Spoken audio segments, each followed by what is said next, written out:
Hello everyone, AmyR here with Prairie Paper and Ink. Apologies for the lack of videos the last few days. I came down with a horrible cold. It has been a struggle to get anything done.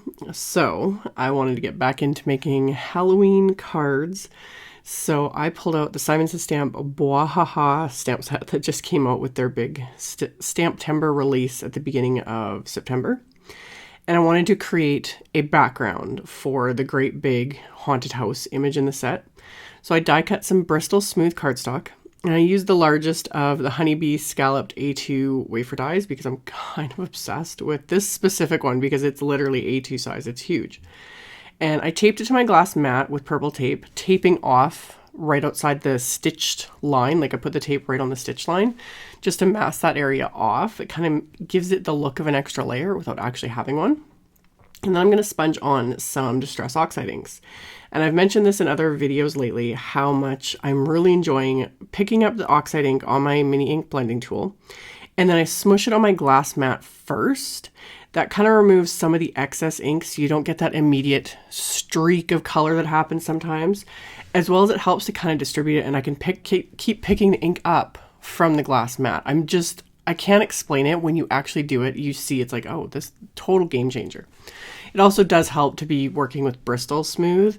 The ink sits on top of it, regardless of whether you're using oxides, regular distress inks, other dye inks.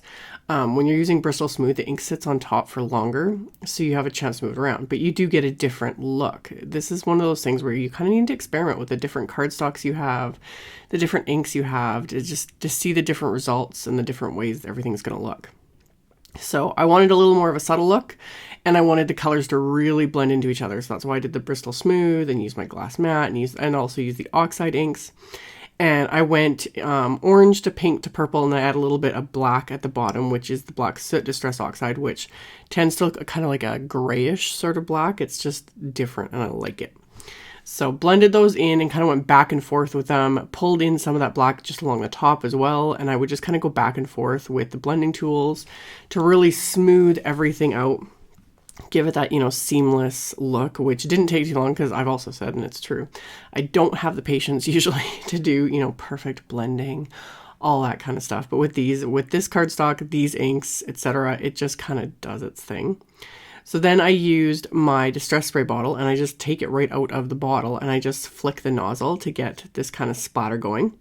Let that sit for like 30 seconds, picked it up with my paper towel, so I got that fun splatter background. And then I have to add some black splatter because it's Halloween, and this is my other little obsession again. I just use distress paint. Gotta stress this, always wash your brush, whatever you're using with distress paint, because it is permanent. So I wash everything out after I do my splatter. That was black soot distress paint. Sorry if there's random noises. We got the kids a cat yesterday. Yeah, yesterday. And she's in my office right now, like exploring. So knocking things over and trying to play with all the cords and all that stuff. So if you hear any noises, that's what's causing it. So after everything was dry, and I made sure it was dry. I even used my heat tool and made sure it was dry. I put it in my stamp platform. And this part I just shake my head. But I included this because I wanted to show it. Made sure it was dry. I poured the embossed powder over it to make sure it wasn't going to cling to anything. And then I pull out this awesome, great big haunted house stamp from the Bwahaha. I love the name of that set. Stamp set. Get it in my platform, close the lid, stamp it. I stamp it a couple times with clear ink, and I was like, why is this not, and I'm trying really hard to make sure this is perfect because I put all this time in the background. I was like, why is this not stamping? Like, what's going on? I had the lid of the platform flipped around, so it was on the rubber side, not the clear. That's why it wasn't stamping. So I've already got part of the impression on this background. So I tried really, really hard to reline it back up, which is really hard to see because I was using clear stamping ink. Flipped the lid around, relined it up, stamped it again. It wasn't perfect, but I was going with it. And this is the beauty too of doing Halloween cards, is you can kind of be a little messier. It's not as noticeable, but I did make a little bit of a mess with the image. But all I did was I just took a paintbrush and kind of wiped off the areas that the embossing powder was picking up that I kind of messed up, and it was good. And for the embossing powder, I'm actually using Nuvo's Glitter Noir embossing powder. So it's black and glittery. Love. It's so pretty. So I use that for this house, and then I line this back up on my stamp platform. This time the lid's in the right spot, so everything's going to stamp properly. And I mask off just the side of my die cut here so I can stamp the little fence image from the set, because I don't want it to stamp over the white portion of that scallop die cut. So I'm going to stamp that with the clear ink as well and heat emboss that with that same black glittery embossing powder to kind of create the majority of my scene. And then while I was doing this, I was thinking about there's a round circle stamp in the set that's like a moon. And I was like, I wonder if I just stamp that. And then I was like, wait a minute, I have glow-in-the-dark embossing powder. How fun would that be? So put this back on my platform, anti-static powder tool again, line up that little moon image where I want it. And that I'm going to stamp with white pigment ink because I want a little bit more, not color, but I want more of like a moon color, you know, to show up. So I used white pigment ink, stamped it a couple times with that first. Then I'm going to coat it with, this is Lawn Fawn's glow-in-the-dark embossing powder.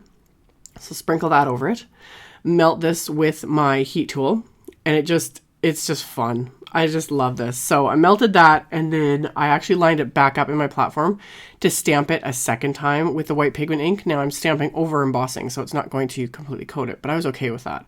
I just wanted to give it a little bit extra, a little bit more color, a little bit extra, you know, so it's not showing as much color of the background.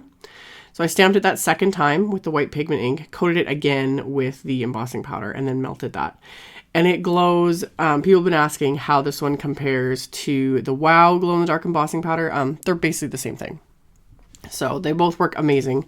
So I had stamped that, and it does glow. I'll include a picture at the end. I went into my closet, shut the light off, because it's the only area now in the house that can get completely dark. So went in there, shut the door, and got a picture of that and the sentiment, because I did the sentiment in glow-in-the-dark as well, just to really pull it out. So I just used this scrap of Bristol Smooth cardstock that I had used in the beginning, and I'm going to stamp the Happy Halloween outline sentiment with just the clear embossing ink, and I'm going to stamp that, and I'm going to heat emboss this with that glow-in-the-dark embossing powder, which you can't really see because it's kind of like very pale yellowish sort of a tint on white, but I just wanted the embossing on there first. So once I've got this coated with the embossing powder, I can melt this with my heat tool, and then I am going to sponge that picked raspberry distress oxide ink over top of this just to kind of pull in that same shade of color. So I just picked that up with my blending tool and completely covered this sentiment with the ink. And in the process, a lot of the ink comes off, like, because it's emboss resist. So the sponge kind of picks up the ink, but it doesn't completely come off, especially with oxide inks, because they like to sit on top of everything.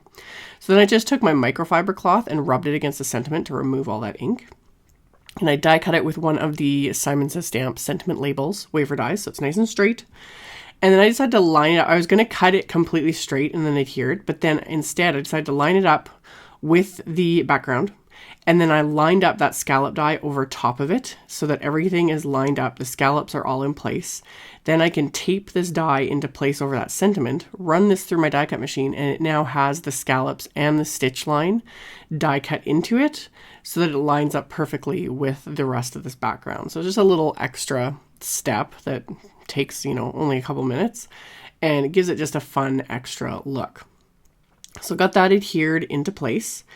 And then I'm going to work on the inside of my card, which is some just Gina K Passionate Pink cardstock. And I'm going to stamp one of the sentiments from the set. And then I'm going to stamp that fence. And there's also kind of like a gate sort of an image in the set. So I'm going to stamp that and the fence all along the bottom of the card. And I'm just using VersaFine Onyx Black ink for all of that. And then the bats from the set, of course, need to be stamped on the inside as well because you got to create a scene. And there's also two eyes image, one image with these two eyes, and I decided to stamp those with the white pigment ink, just kind of a few places, just have them floating there, just for fun. So stamp that finished the inside of my card. To finish the outside, I'm going to adhere this to my card base with my Nuvo adhesive, keeping everything really flat. This is a very mailable card, very flat, not a whole lot of dimension or anything, in fact no dimension. And then as a final little bit of embellishment, I wanted to add just a bit of bling. So I'm putting dabs of multi-medium matte adhesive, tiny little dots of it all over the background here. And then I'm going to pour the Studio Caudia Chunky Glitter. This is the Sparkling Stars Chunky Glitter. And for this to work best, you pour it over, let it dry completely. Like, let the multi-medium matte dry. I didn't, so I had to fiddle a little bit more. But if you let it dry, then you just take a wide brush and lightly brush, because it'll like be in clusters over the bits of glue, but obviously only one or two is sticking. So I brushed off the excess with my paintbrush, and now I have this sparkly, glittery background on a card that also glows in the dark. So that was my card for today. I will include links below to my blog post with links to the supplies used. I'll also be giving this card away on my blog, so you can check it out. Here you can see it glowing in the dark. Super fun. So check out my blog post below if you're interested. Thank you all so much for watching and subscribing and thumbs upping and commenting on my videos. I really appreciate it. I will see you all very soon in the next one. Bye.